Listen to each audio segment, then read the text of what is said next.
Azul Flawen, bienvenue dans Graffiti. Pour ce présent numéro, il sera largement question de géostratégie et surtout de Kabylie. Et pour cela, j'ai l'honneur et le grand plaisir de recevoir un homme qui se bat depuis de longues années pour des causes justes, c'est Farhad Mehani. Farhad Mehani, bienvenue dans Graffiti. Merci et bonjour à tous vos auditeurs.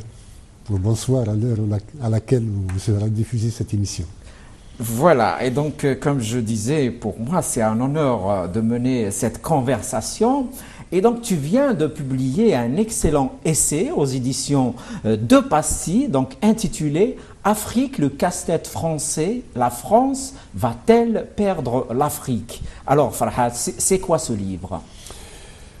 Ce livre fait suite au siècle identitaire. C'est une mise en application d'un certain nombre de principes et surtout un nouveau regard sur la relation qu'entretient la France avec ses anciennes colonies. On sait que le monde colonial a été fait par la force, par la violence, et on croyait que la colonisation allait générer des bénéfices. Finalement, il générait des pertes pour la France, à tel point qu'elle a fini par se débarrasser de ces colonies en leur octroyant des indépendances, mais en leur dessinant carrément des frontières pour dire, voilà, on a défini des frontières, c'est un pays, charge pour lui, pour l'État qui va le gérer, de générer sa nation. Et on a vu tout l'échec de cette politique jusqu'ici. Et donc maintenant, ce livre a été consacré pour caractériser la nature de la relation qu'entretient la France avec ses anciennes colonies. Normalement, ces colonies sont censées être indépendantes aujourd'hui, mais dans la réalité, on voit que la France se comporte toujours comme si elle n'a jamais quitté l'Afrique. Tout à fait, et l'actualité toute récente nous le démontre effectivement avec ces deux interventions, donc en France-Afrique et au Mali, n'est-ce pas?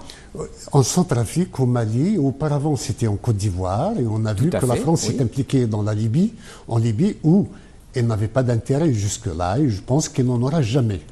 Donc les interventions françaises en Afrique, hormis la question de la Libye, où c'était plutôt l'affirmation d'une place de choix, d'une place stratégique de la France sur l'échiquier international qui est importée. En Côte d'Ivoire, au Mali et en Centrafrique, c'est vraiment une affaire de politique interne à la France. La France se comporte comme si c'était à elle de rétablir l'ordre dans des pays qui se délitaient.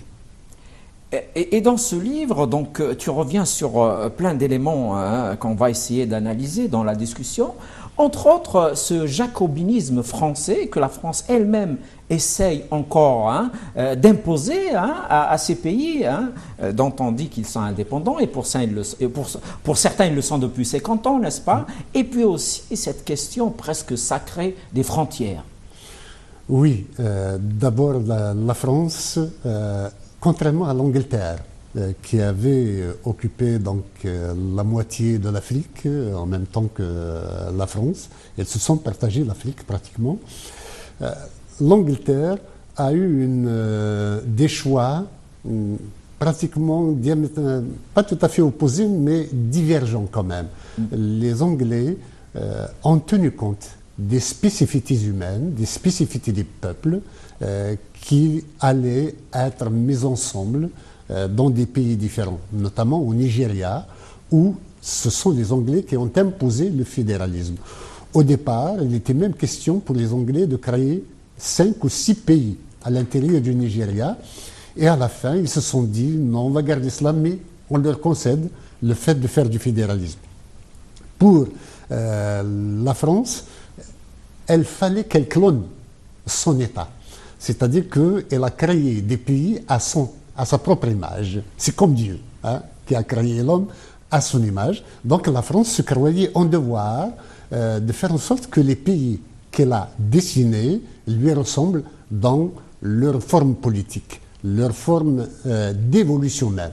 Elle croyait que la manière dont la France s'est constituée en tant que nation allait se répéter dans les pays qu'elle a créés. Comment la France s'est créée, c'est qu'il y avait les Bretons, il y avait les Ch'tis, il y avait les Savoyards, il y avait les Occitans, les Provençaux. Tout cela s'est fait par la force. Et pendant l'école de Jules Ferry, elle a réussi, elle est passée par le bonapartisme, hein, par Napoléon, qui était au-dessus des classes et des régions, pour imposer vraiment un esprit national, une idée nationale, et en fin de compte, avait germé de tout cela la notion de citoyen qui a mystifié ou qui a écrasé la notion d'identité locale, d'identité régionale. Elle croyait que ce processus, par le biais de l'école qui a enseveli en quelque sorte les langues régionales, les pays qu'elle a créés en Afrique allaient suivre le même schéma. Et je trouve que l'histoire de la France n'est pas celle de ces pays africains et les contextes économiques, culturels,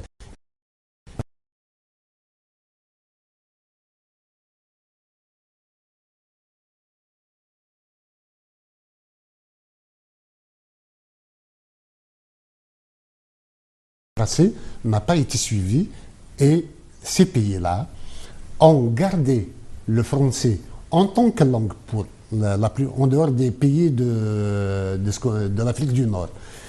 Ils ont gardé le français en tant que langue officielle, mais la langue officielle n'a pas pu tuer les langues régionales. On n'avait pas pour ambition de tuer les langues régionales, sachant que même ceux qui gouvernaient usaient de leur langue maternelle et de leur langue populaire. Donc, la situation est restée bloquée au niveau de ce processus et la nation n'a pas été générée. Pire que cela, c'est que les peuples étaient tellement bien constitués avant l'arrivée de la France que personne n'allait céder de son existence au nouvel État qui est tout fragile et dans lequel, hormis les premières années d'indépendance où il a fait illusion qu'on construisait une nation, après les 5 premières années, les 10 premières années, les réflexes identitaires ont repris le dessus. N'était la guerre froide qui bloquait, qui gelait l'évolution de ces pays. Il y avait ces pays qui étaient devenus une sorte de... les marxistes et les géostratèges marxistes de l'époque, comme les Russes et les Chinois, appelaient cela les zones de tempête. Les pays qu'on appelait les pays en développement. C'est le cas de l'Algérie aussi ? Oui, c'était le cas de l'Algérie également. Donc, c'était les zones de tempête, c'est-à-dire que c'était les lieux où se faisait la guerre froide, mais de manière violente, par peuple interposé, et il se faisait des coups d'État. C'était quand les Russes arrivent à renverser la vapeur pour créer au sein de l'armée un clan qui lui soit favorable, ils organisent un coup d'État au président pro-occidental. Et les Occidentaux, on faisait de même également. On se souvient par exemple du Burkina Faso, qui s'appelait auparavant la Haute-Volta. La Haute-Volta, oui. Quand les Russes ont voulu faire un coup d'État au président et aux Occidentaux, ils ont monté en épingle un caporal qui s'appelait Sankara. Exact. Et quelques années plus tard, 2 ou 3 années ou 5 ans plus tard, elle a été renversée par son propre lieutenant, qui est toujours président aujourd'hui, qui est Blaise Compaoré. Et donc, c'était les lieux où se faisait la géostratégie entre l'Occident et le monde occidental et le monde soviétique. Donc, cette parenthèse avait fait en sorte que les dictatures restent en place, qu'elles soient d'obédience soviétique ou d'obédience occidentale. Même le monde occidental, qui aime tant la liberté, qu'il chante sur tous les toits, s'accommodait fort bien de ces dictatures-là.